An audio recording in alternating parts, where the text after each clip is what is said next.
everybody, and welcome back to another episode of From B.A. to Broadway. You know who it is. It's me. It's Mr. Brennan Stefanik. I'm bringing you those general programming reminders. Folks, every Monday we are here with the main episodes. Every Friday we are here with our mini-series. And you know what? Today is a special day. Well, first off, today is Friday, so I am not alone. Who am I here with? It's Mr. Daniel J. Solly. Danny, what's going on? Happy Friday, everyone. Happy Friday. And also, very special day as of the day that this episode is coming out. Today is the 1-year anniversary of From B.A. to Broadway. Wow! What a crazy year it has been. Thank you all so much for tuning in. Thank you to all of my guests who have come on. It's just been an absolute dream. This was a goal of mine for so long, and I'm really just so blown away with the success and the reception it has gotten. So thank you so much to each and every one of you who are downloading and listening every week. If you listened to our episode on Monday, it was our BroadwayCon episode with Cara Rose DePietro. I had shared some stats, and then, time has passed since that recording happened. So just a little update. As of right now, we have 9,607 downloads. People have listened. Yeah, people have listened to us that many times, which is crazy. You know what the second most popular country is for this podcast? What? Not something I would have expected. It's Germany. Huh. Yeah. Does it give you stats on how many Germans have listened? I'm sure it could, but not right now. That's crazy. Yeah, I guess the Germans do. The Germans love musical theater. They love musical theater, but I would have guessed the UK. So, well, you know what? We're not allowed to talk about them on this podcast. Oh my God! Here's to another year of this bit.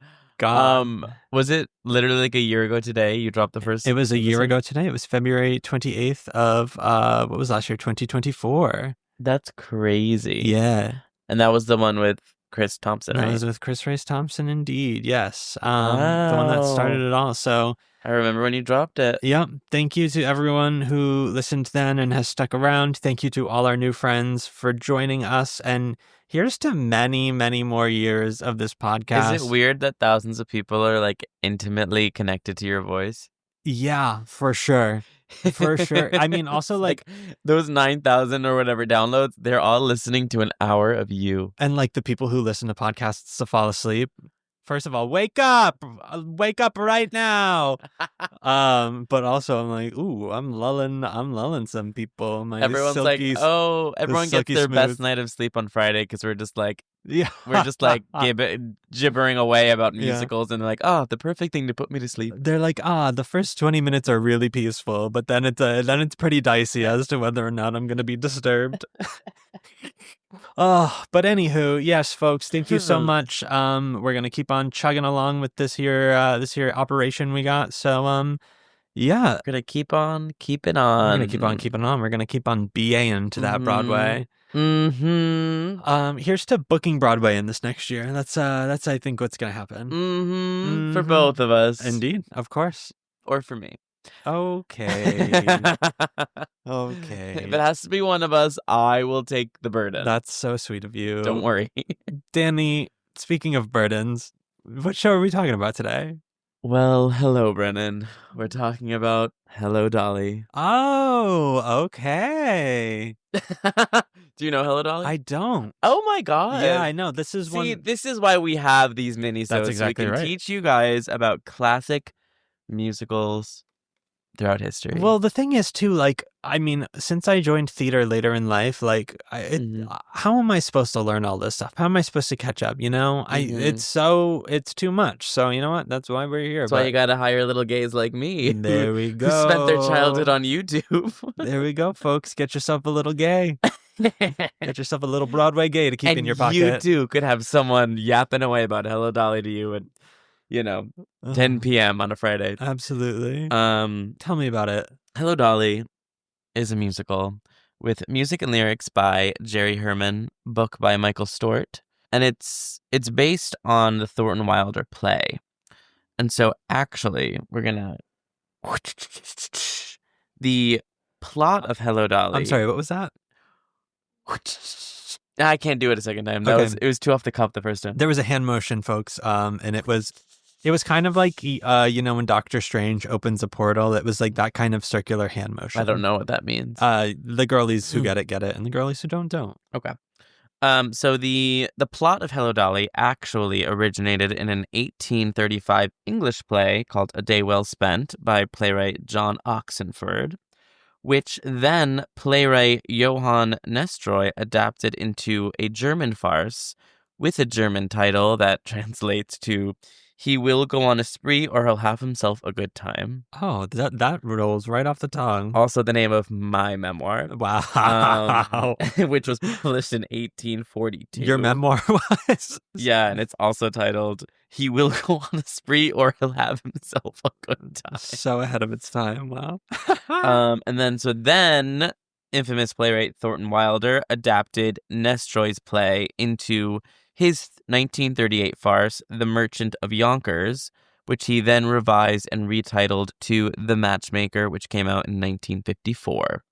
And so the musical Hello Dolly is a musical version of the play The Matchmaker, which has roots from the story that go back to 1835, which is crazy. Which that never forget, crazy. All shows are adaptations of other things. That's so true. And they originally wrote the role of Dolly Gallagher-Levi and the entire score for Ethel Merman, but she turned it down. Did they ask her first? No, which is probably their first mistake. That's always wild to me. I'm like, you gotta ask. I know, but it was like Jerry Herman, who was like one of the biggest composers of the time, and I couldn't find out. I could not find out why she turned it down. Can you imagine being handed a script and someone's like, we wrote this specifically for you, and it's just not the vibe whatsoever? Pass. Yeah. Then they offered it to Mary Martin, who was the other most famous Broadway actress of the time, also turned it down. Oof. And so they're getting farther down on the list, and that's when they hired Carol Channing to originate the part of Dolly, which defined her entire career. And, I bet those girlies were kicking themselves because Hello Dolly is one of the most influential musicals of the canon. That is true. So the show takes place at the beginning of the 20th century in New York as Dolly Gallagher-Levi arrives in town. She is this brassy widow who is like a woman about town that everybody knows and loves, and she makes a living through what she calls meddling, where she basically is a professional matchmaker and she does numerous other side jobs. Like she gives dancing lessons, she gives music lessons. I love meddling. I love that idea. She's a professional meddler. That's what she calls herself. And kind of throughout the show, she has these monologues where she's constantly talking to her deceased husband, Ephraim. And so she is on the hunt for a wife for Horace Vandergilder, who is the grumpy, well-known half-a-millionaire. But half-a-millionaire? He's half a millionaire, not a full millionaire. What happened to the other half? He hasn't made it. The top half, bottom half, or left or right? I don't think he's made the other half. He's just half a millionaire. Which I guess we should start being like, I'm like 1/12 a millionaire. Yeah. I'm going to start saying that. I don't even know what percentage that would be. But Dolly secretly has plans to marry Horace herself. So Ambrose Kemper, it's like a musical farce where like everyone is running around and crazy bits. So I'm basically just going to introduce the characters so we kind of know what's going on. Great. Ambrose Kemper is a young artist who wants to marry Horace's niece, Ermengarde. But Horace opposes the union because Ambrose does not have a steady career. And so Dolly secretly promises to help Ambrose get Horace on board with their union. Mm-hmm. Meanwhile, Horace explains to his two clerks, Cornelius Hackle and Barnaby Tucker, that he plans on traveling to New York City to propose to the hat shop owner and widow, Irene Malloy. And so Cornelius and Barnaby decide to have an adventure of their own and sneak away from the shop and run to New York City. There, they meet and attempt to court Irene Malloy and her shop assistant, Minnie Fay. And so it's this like classic musical comedy where all of these groups are running around New York City, and like Cornelius and Barnaby are trying not to get caught by Horace, who is like trying to court Irene, but Irene is falling in love with Cornelius. And it's just like this whole like comedy of errors, basically. And so after all of that fun chaos ensues, the play ends with Cornelius, who ends up with Irene, Barnaby ends up with Minnie, Ambrose ends up with Ermengarde, and then finally Horace and Dolly get together. And it's like the play ends with Dolly the whole play, Dolly is asking Ephraim for a sign to give permission to her to move on with her life. Mm-hmm. And the play ends with Horace saying to her a saying that Ephraim used to always say to her, and she's like, I got my sign, and then they get together at the end. Wow. So it's funny, but it's also like a really sweet and heartwarming show about moving on. And now we move on. So the original production was directed and choreographed by Gower Champion and opened in January of 1964 at the St. James. It ran for 6 years, making it the longest running musical of the time. Wow. Carol Channing obviously starred as Dolly and was critically acclaimed for her performance. That was the same season of Barbra Streisand and Funny Girl. And Hello Dolly swept every award that season, right out of Barbra Streisand's clutches. Ethel Merman eventually did come in and play Dolly for the last year or so of the Broadway run, 6 years in. Interesting. I know. How they come crawling back. Literally. But she made her triumphant return to Dolly, she stopped the show with every single scene, and everyone was just so happy to see her. Because it's Ethel. Yeah. And the score was written for her For voice. her. Yeah. And so then, in also another funny twist, the original West End production opened in 1965. And who did that star? Hey, you know how I feel about that. I know. I'm sorry. Look, I knew that if I persisted, I'd get you involved in the bit, and you just did it. I know. And who starred in the original West End production? Mary Martin, who turned down who turned it down after Ethel turned it down. Whoa. They all come crawling back. Damn, those producers must have felt so good. Probably very vindicating. Oh my God. And this show has a fascinating revival history. So in 1975, we had the first revival, and this was actually an all-black cast starring Pearl Bailey as Dolly, which was kind of historic, especially for that time period. In 1978, we had another revival, and all of these revivals lasted for a year. They were kind of short stints. We had a 1978 revival starring Carol Channing, coming back over 10 years later. Jump 20 years, we had a third Broadway revival starring Carol Channing. Oh my God. She won't let it go. No kidding. And and then we had the 2017 revival starring Carol Channing. No, that goes to Carol Channing. No. So those were kind of just I think year-long stints throughout the years, and she would come back and revisit the show, which is really interesting that a performer does that. Oh, yeah. I mean, she played it in 1964 and then again in 1985. Crazy. It's giving Glenn Close and Sunset Boulevard.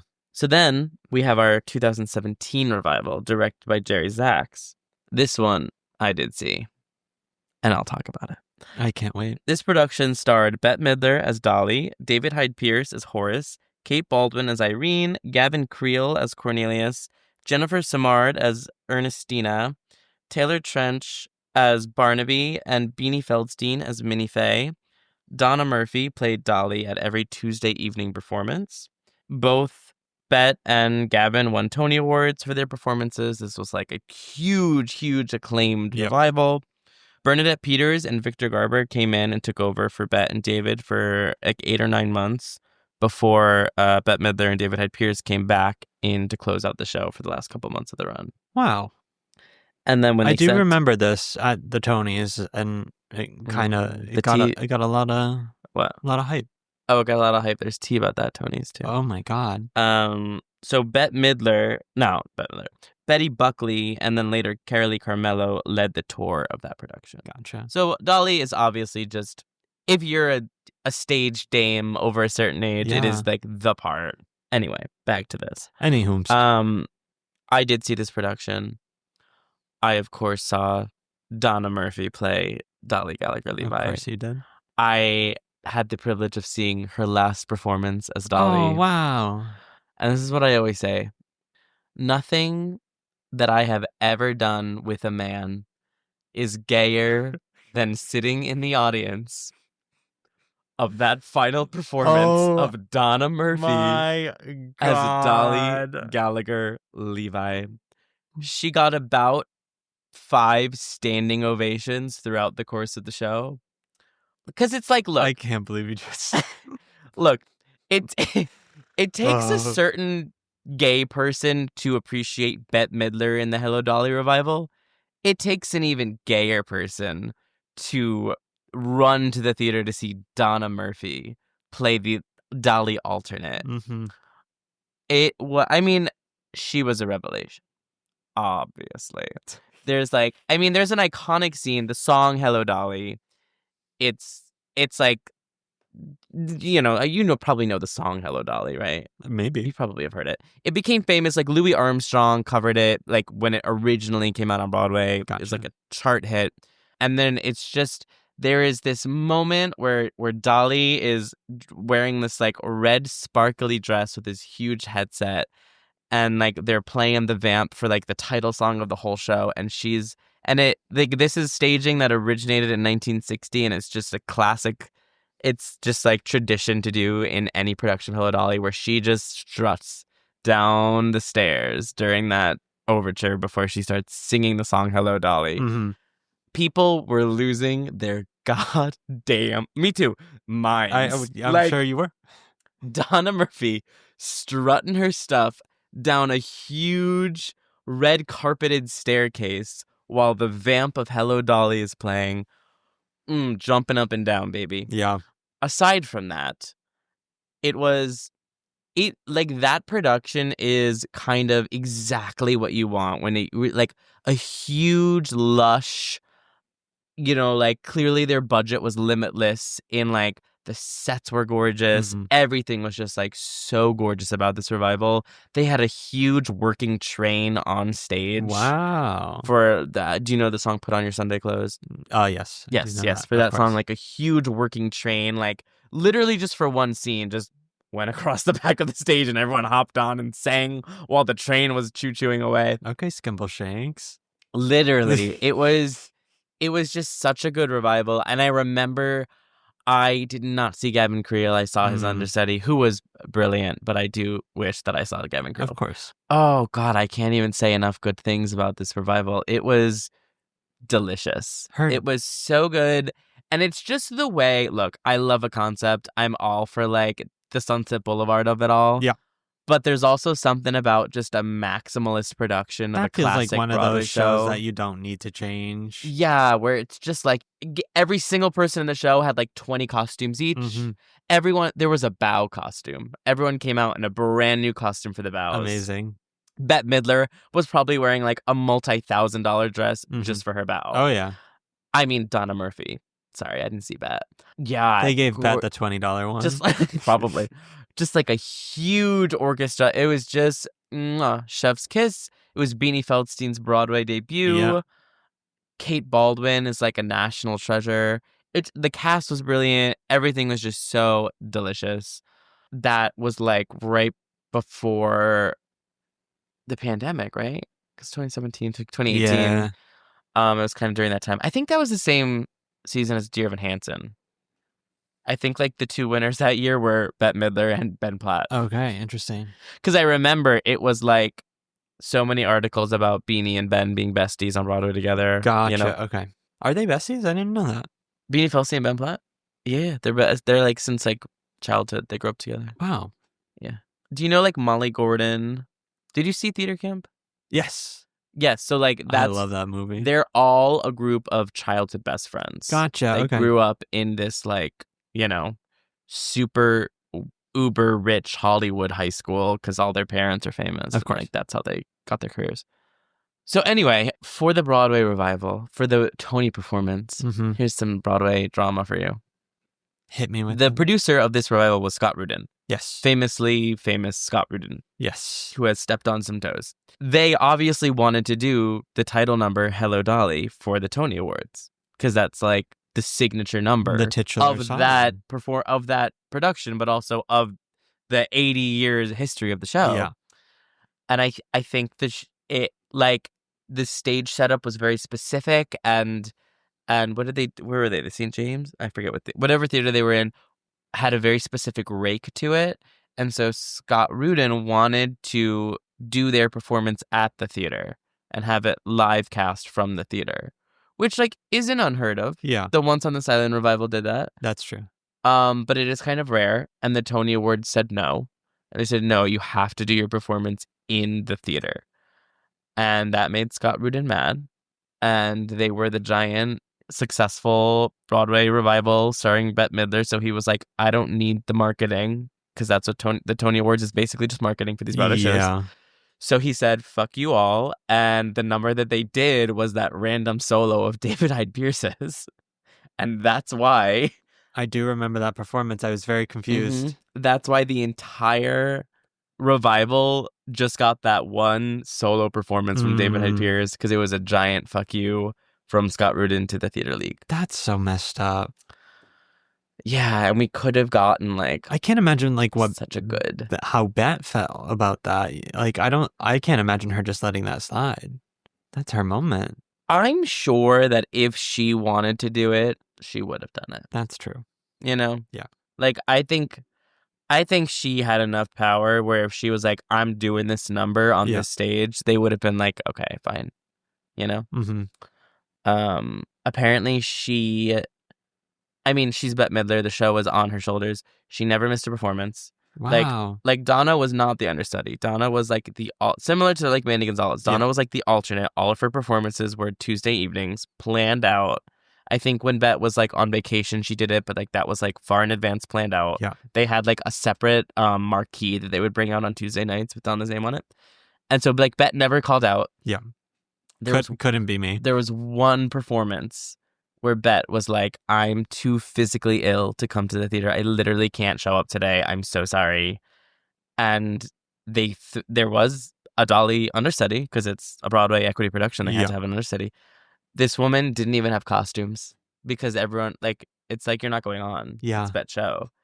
Still, though, this is... I think they had an audience of, like, maybe 50 to 100, because people bought tickets to see Bette Midler and Hello Dolly, and they just, like, threw the woman on, and they offered people refunds and said, just stay and watch the show, but we'll also give you a refund for the ticket. Wow.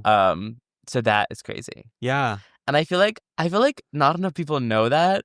I only know it because I like kind of knew someone who worked on the production. Okay. So I like got that tea the day that it happened. That's crazy. But like that is a crazy story, right? Like imagine if they were like, we'll give you the money back, but please just stay. Please just stay. So it looks like there are people in the theater. It's giving desperate.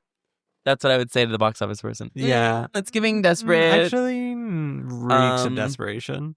And you know who was also in the national tour of this? Marty Lauder, a.k.a. Marsha. Oh my God. Didn't know that. They played a singing waiter in the Hello Dolly national tour for like a couple years. I just saw Marty go on as the MC in Cabaret, and he was phenomenal.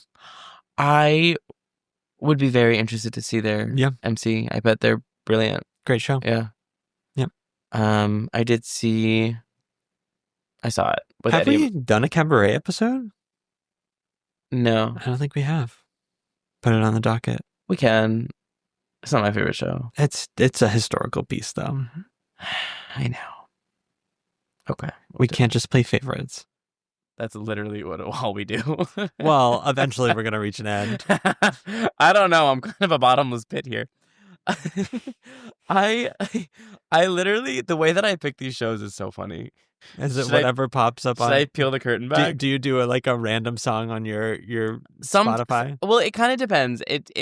I just like, it's one of those things where the wand picks the wizard. You know what I mean? Like, I know when I know. Of course. And I'm like, sometimes I'll like just go to the album section of my Spotify and scroll through. I'm like, okay, what haven't we done? What haven't we done? Or sometimes I'll be listening to like music and a random song will come on. I'm like, that's the one. Heard. I think, today I literally was like, oh, I have no idea what show we're going to do today. And then I think the song Hello Dolly came on my Spotify when I was at the gym. And I literally was like, yep, that's the one. Yeah. And then I went on the treadmill and I pulled up the bootleg of Bette and I watched it while I ran. Wow. Wow. So, skirting back a couple of years, in 1969, we got the film version of the musical. directed by Gene Kelly and starring Barbra Streisand as Dolly. Wow. So many connections, right? Like Yeah. Barbara lost the Tony to Carol for playing the part, and then years later, Carol didn't get the part in the movie because Barbara got the part in the movie. Da-da-da-da. Also in the movie, Michael Crawford, yes, the Phantom of the Opera, Michael Crawford, Wow. played Cornelius, and Tommy Tune played Ambrose. And Louis Armstrong had an insane cameo in the middle of the movie to sing a little duet with Barbra Streisand. Okay.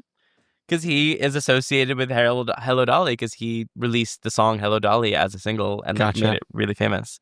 So he has a cute little cameo in the movie. Love. You haven't seen the movie, I have you? not, no. It is a good movie. Okay. I think it's a very good movie musical. It's a good musical adaptation of the show.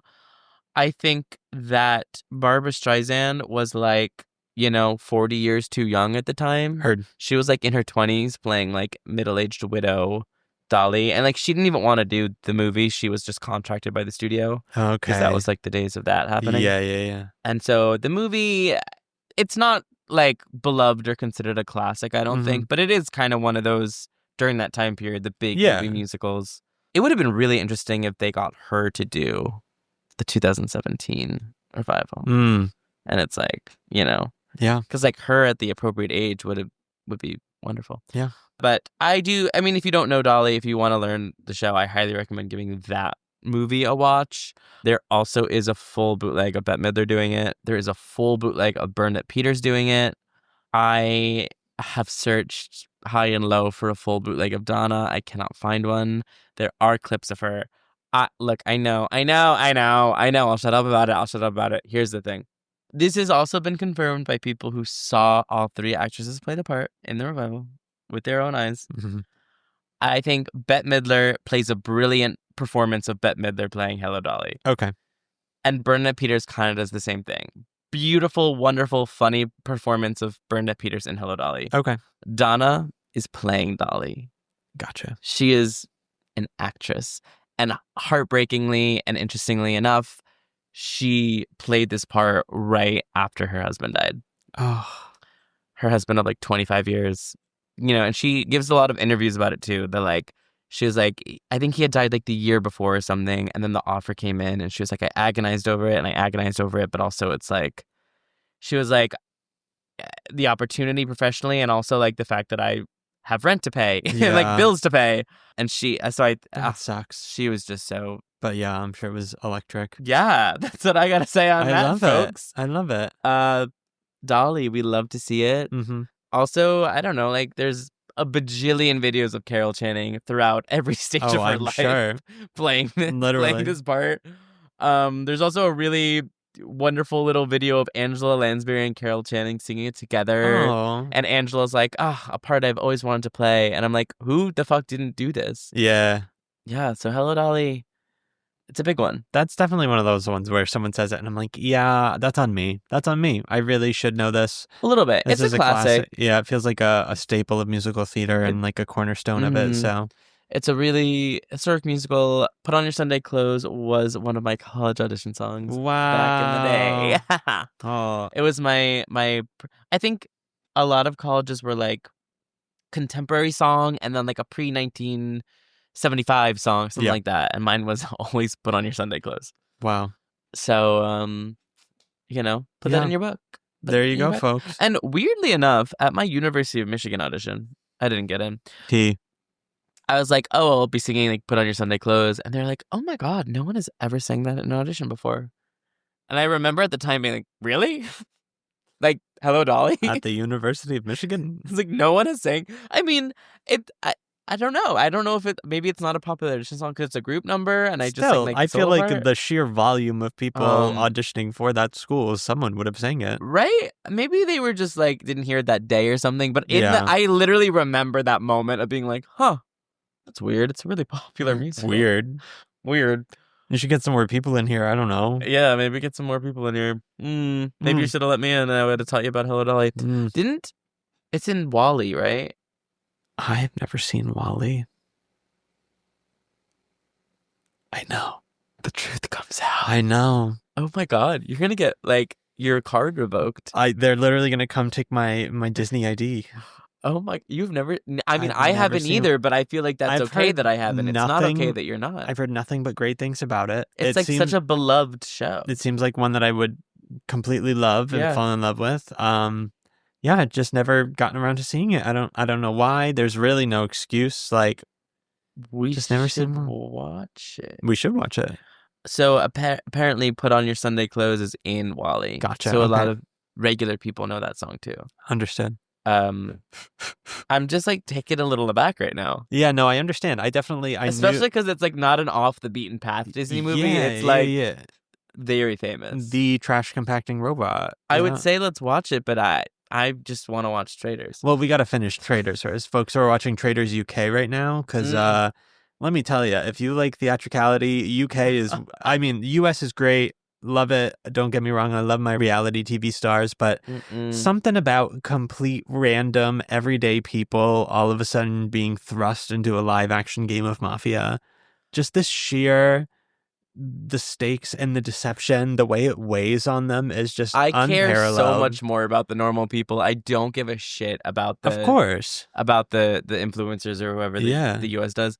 I hate reality television. Yeah. Not a single one that I watch. I am so hooked on Traders. I can't even. It's great. It really is. You really got me. I knew I was going to. It's I had a feeling. The way it works in our house is like we're like an old married couple. Like I sit on the couch with my book and he watches his soaps. And every so often I'll be like, "Oh my God, that's crazy." And then go back to my book. And over the course of one episode of Traders, book down, closed, I am like leaning forward in the couch. We're gasping, we're yelling. Course. Oh, what was it last night? I was like, my heart is racing. Literally. I was not allowed to go to bed last night until we finished the round table. I was like, I'm sorry, get your ass down. We have to finish the round table. Yeah, there we go. They should do it. You know what would hook me? All the actresses who have played Dolly Gallagher Levi doing a game of Traders. I really, I don't know what to do with you anymore. I would hate to see a season where it's just Broadway people or just stage actors. The level of dramaticism. Not annoying ones, the Broadway dames, you know? You know. Like, think like Bernadette, Patty, Donna. That would be ruthless. Like, oh my God. Yeah. Like, people would like be like, Patty, I think it's you. I'm so sorry. She would shout. Hands on the table, shout. How dare you? I think this could be a good parody musical. Traders, the musical? Yeah. Let's get on With it. your favorite Broadway divas. Yes. Oh, brilliant. Let's patent that. Patented. Everyone hop off. There we go. Stay away, everyone. Let's get a cast in mind. Not with the actual people, but people playing with, like, them. our friends? Yeah. I'll get my buddy Sean to come in and do Patty. Should it just be our D&D group? No. Oh, okay. Did you just want to tell the podcast that we're playing D&D? I don't want anyone to know that I'm playing D&D.